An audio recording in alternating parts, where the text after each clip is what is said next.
very sad situation, bro, to be honest with you. And tell me, like, I mean, so you're the director of fundraising for HCI. You're from Gaza. How has this genocide hit you, and how has it impacted the kind of work that you do? Yeah, subhanAllah, I've been in charity work for 4 years, Khaled, and I see you do a lot of charity, mashallah. Very impressed by all the amazing stuff you do. But this is a very personal project, Khaled, and that's why I think us coming together for this project is something very special. Because this is, for Gaza, this is when you are from the land, when your family is there, when your family is struggling, when your family is in need, and now I'm in a position where I have the ability to support not only my family but everyone in Gaza, but not just through my abilities, but through your abilities and your followers and your supporters and everybody following today. Just know that you're here for a reason. I'm here for a reason. Khalid's here for a reason. And subhanAllah, now it's the challenge, it's the test of, are we able to leverage the opportunity that God has given us. Me being from Gaza, me being the director of this charity, this is not something that you can play around with. This is a big responsibility, Khalid, and we must make sure that we take this responsibility very seriously, and we help the people of Gaza through all the means that we can, inshallah. And that's why we're here, subhanAllah. I think with your campaign right now, where are you at right now? 1.5, close to 1.5 I million. believe so. So yeah, Hassan, let me ask you really quick too. Like, so I mean, I want to focus on northern Gaza, right? So we know northern Gaza is one of the most sort of underserved areas where the famine is, very disproportionately experienced. And there's roughly 300,000 people that remain in northern Gaza. They're people who don't want to leave; they want to stay. They're resisting and rebuffing all the evacuation orders. HCI, we currently have one food kitchen. Can you tell us? So, two things I want to know from you: what's the kitchen in North Gaza doing as of now, especially on Ramadan, and how can we help it moving ahead? Yeah, it's honestly, look, we have 4 kitchens right now, Khalid. We're working on doing more. In North alone, we have 1 kitchen. And right now, this kitchen is under so much pressure. Can you imagine, like, by the way, nobody believes that we have a kitchen in North in Gaza, Khalid. Like, the amount of questions that we get, nobody can imagine that there is even food in that area. And the reason why, well, they say, look, well, how come there's so many people struggling if you have a kitchen in northern Gaza? And the answer to that is, you said it yourself. How many people are in northern Gaza? You said 300,000.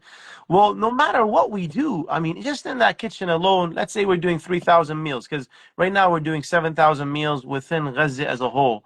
Let's say in northern kitchen we're doing maybe 3,000 meals. I believe it was 2,000. That's 2,000 out of 300. Of course, there's going to be so many people starving. Of course, there's going to be a shortage. Of course, it's going to seem like we're not helping, right? But that's why we need the support of the people. Our goal is to go to 20,000 meals. We can't do that without the people donating. It costs only $250, Khalid, to cover a whole family. And now people say, wait, that's a lot of money. Usually it's $100. The reason for that is everything is multiplied. Nothing is cheap right now. When we're paying double and triple, so that it's better to feed someone with triple the cost than to not feed anyone at all. And that's what we're thinking right now.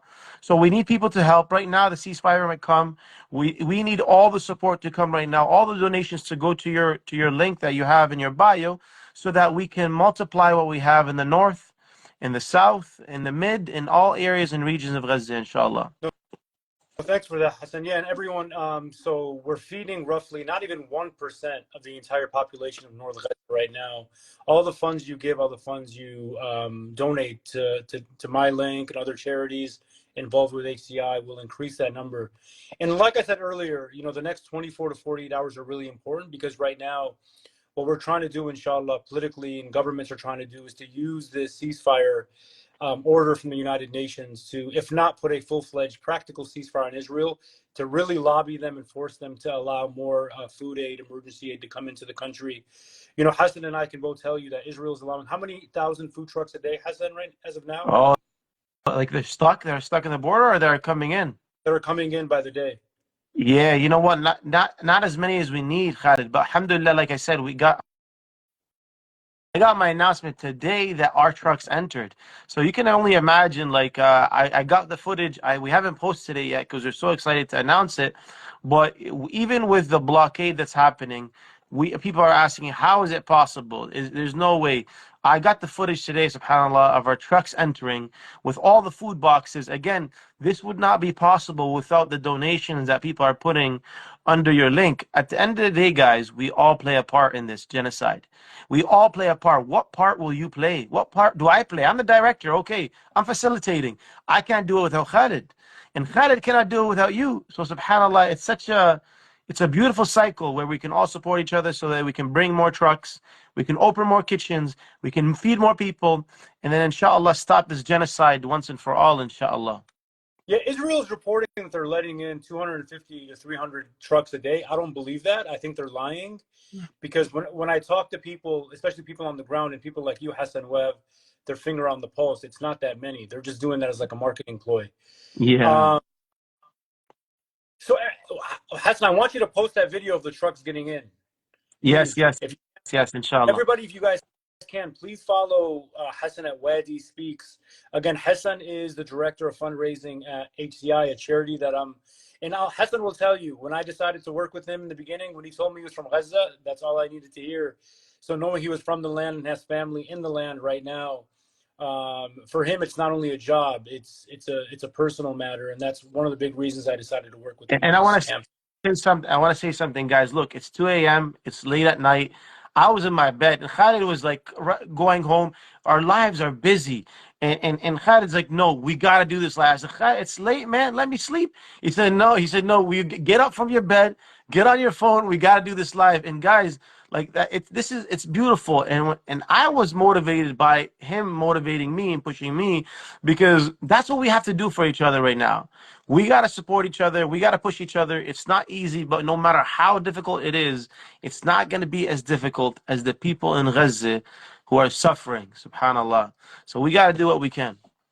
No, thank you so much for that, Habibi. And guys, please, before we break, please support the campaign. The link is in my bio. We're trying to feed as many people, as many families, as many children. Remember that roughly 1 million children right now are facing either full-fledged famine or some form of acute malnutrition. So again, all your support, whether big or small, it definitely impacts and has a sizable, sort of influence on people's lives, especially now during Ramadan. Hassan, you're from Gaza. Everybody, I want you guys all to keep Hassan and his family, please, in your prayers and your du'as. Hassan's doing this hard work, but also has, again, many loved ones on the ground like many of us do. Hassan, any last words before we break for the night? May Allah bless you, man. May Allah bless everyone that is watching right now, that is following. May Allah bless the people of Gaza. May Allah put barakah in our work. Let's renew our intentions, guys. We're here for a reason. We're all playing our part. You cannot thank Allah until you thank the people. You cannot thank Allah until you thank the people. So on behalf of everyone here, I'm thanking you, Khaled. Thank you so much for your support, bro. I'm thanking everyone that's donating. And remember, it only costs $250 to feed a family in Gaza. So go right now. Don't let the shaitan is locked up. But anyways, don't let your thoughts challenge you right now. After this live is done, go to the bio of Khaled. Put your 250 down. This is your sadaqah, your zakat for Ramadan. And inshallah, we can push together so that we can support the people of Gaza. And inshallah, may Allah bless you. And we'll do more work throughout the month of Ramadan, inshallah. Inshallah. And God willing, and Ramadan Mubarak to everyone. Hassan was speaking specifically to the Muslims in the room, but for the non-Muslims, again, remember, Palestine is a universal human rights issue. You can be Muslim or non-Muslim, Jewish, Christian, Buddhist, or Hindu. So again, this is an issue that is universal in nature, and we need everybody's support, Muslim and otherwise. I love that. I love that. I love it. I forgot. Khaled's followers are international, man. I keep forgetting. Subhanallah. This is the beauty of it. So, hey, any ethnicity, any color, as long as we can support, we're good. We're happy. Alhamdulillah. Alhamdulillah. All right, Habibi. Have a good night. We'll talk tomorrow, inshallah. Love you guys. Salam alaikum, everybody. Salam alaikum. Salam alaikum. Salam. Hey guys, that was Hassan from HCI. Please, take the moment to support him, follow him. Again, he's from Gaza. He has family on the ground. His history is rooted from the land. I decided to work with him again because of his connections to Gaza. It only made sense to work with somebody who knows the lay of the land. So please follow Brother Hassan Wadi Speaks, WADISPEAKS, and support his charity HCI. Again, I've seen footage. I published some of the footage out of the food kitchen in northern Gaza. And we have volunteers. We have really brave people on the ground working to make sure that as many mouths in northern Gaza are fed. But the reality is one where it's 300,000 people, and if we can only serve 2 to 3,000, that is not even 1% of the entire population. We have to do more. We have to raise more. We have to distribute more. We have to lobby that Israel opens their border more. There's so much more to do. Hassan, if you can, drop your handle in the comments, brother, so people can find you and people can follow you. And yes, I'll say just, again, if you can, please go to the link in my bio. The next 24 to 48 hours, again, are really key because with the ceasefire vote, hopefully we can mount and place and put the political pressure needed on Netanyahu with the United States support, which is obviously, it seems like it's in the balance now. If they're not going to bring about a full-fledged ceasefire, to at least enable the entry of more food trucks, food aid by land, sea, and air as well with the food drops. So we're hoping that happens. All right, assalamu alaikum, everybody, and have a good night.